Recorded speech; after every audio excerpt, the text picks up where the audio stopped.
Madam ఇప్పుడు November మాసం ధనుసు రాశి వారికి ఎలా ఉండబోతుందంటారు? ధనుసు రాశి వాళ్ళకి కూడా మనం మిశ్రమ ఫలితాలే చెప్పుకోవాలన్నమాట.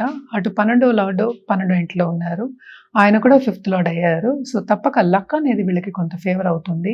అందుకనే కొంతవరకు బానే ఉందని చెప్పాలి. కానీ ఏంటంటే, ఈ రాశికి అధిపతి మనకు తెలుసు గురువు అయ్యారు. గురువు ఏంటంటే మనకి ఉచ్చ స్థితిలో ఉన్నారు. ఉచ్చ స్థితిలో ఎక్కడున్నారు? 8థో ఇంట్లో ఉన్నారనమాట. సో, తప్పక వీళ్ళకి ఏ రంగం వాళ్ళకి బావుంటుంది?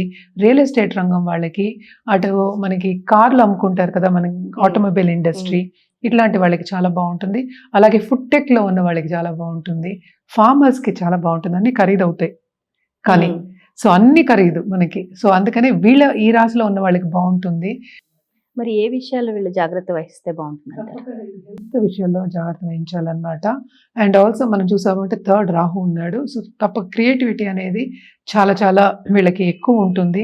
అలాగే కొత్త హాబీస్ నేర్చుకోవడం గానీ, అంటే ఏంటి అన్నీ నచ్చుతాయి అనుకుందాం కాసేపు నేను నేర్చుకోవాలనుకోని గబగబా వెళ్ళి అంటే తొందరపాటు నిర్ణయాలు నేను చెప్పేది. వెళ్ళి నేర్చుకోవడం, దాని మీద ఖర్చు పెట్టడం, దుబారా ఖర్చు పెట్టకుండా ఉండడం, జాగ్రత్త పడడం అనేది మంచిది. అలాగే ఆ హాబీస్‌ని ఏంటంటే వాళ్ళ బిజినెస్ కింద మార్చుకోవాలి అన్నప్పుడు కొంత సమయం గడపాలి. అంటే ఏంటి నేను తొందరగా నేర్చేసుకుని నేను తొందరగా బిజినెస్ పెట్టేసుకుంటాను అంటే కొంతవరకు వాళ్ళకి లాభం అనేది చేయకూడదు కనుక జాగ్రత్త పడడం అనేది మంచిదన్నమాట. మరి ధనుస్సు రాశి వారు కార్తీక మాసంలో రుద్రాక్ష ధారణ చేయాలి అనుకుంటే ఏ రుద్రాక్ష ధరిస్తే మంచిదంటారు? ధనుసు రాశి వాళ్ళు ఈ మాసం అంటే కార్తీక మాసంలో ఎందుకంటే ఈ రాశికి అధిపతి కూడా మనకు తెలుసు గురువు. గురువు కూడా మనం ఎప్పుడు శివుడికి ఎక్కువ చెప్పుకుంటూ ఉంటాం అన్నమాట. హ్మ్. సో, ఏకముఖి అయినా ధరించొచ్చు, లేకపోతే అటు పంచముఖి ధరించొచ్చు, అటు గురుమాల ధరించొచ్చు అన్నమాట.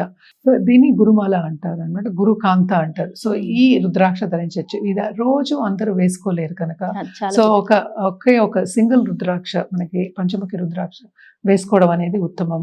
చాలా మంచిది కూడాను. అలాగే మనం రెమెడియల్ మెషర్స్‌కి వచ్చాము అంటే గురు కాళ్ళు పట్టుకోవడం చాలా చాలా మంచిది. అది ఏ గురువైనా సరే.